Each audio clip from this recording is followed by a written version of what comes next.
I den her video, der vil jeg vise jer, hvordan I tænder op i en kulgrill med en grillstarter.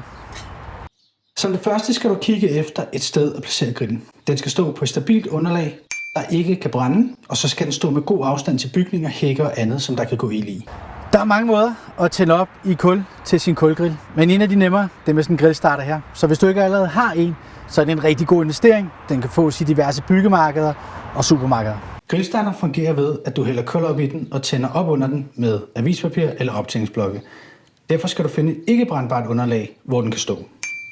Hvis du ikke lige kan finde et sted at stille den, så kan du faktisk bare stille den i grillen. Typisk er kullene brænde i grillstarteren i et kvarter til en halv time. Den bliver meget varm, så det er vigtigt at holde øje med den, mens kullene de brænder. Især hvis der er småbørn, hunde eller andre dyr omkring. Det er en god idé også at have en spand eller en kande med vand i nærheden, eller haveslangen klar, hvis du har sådan en. Så hvis det skulle gå galt, så har du noget at slukke ilden med lige ved hånden.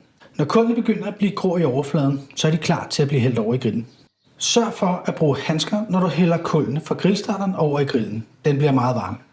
Har grillstarteren stået på jorden, skal du også være opmærksom på, at underlaget kan blive meget, meget varmt. Så her er det vigtigt at holde øje med småbørn, kæledyr, ikke brænder fødderne eller poterne på det meget, meget, meget varme areal. Grillen, det må man kun gøre udenfor. At grille indendørs, det kan være forbundet med livsfare på grund af kulilteforgiftning. Det gælder også udestuer, det gælder også garager, der må man heller ikke grille. Grill, det må kun foregå udendørs. Så er du faktisk klar til at grille.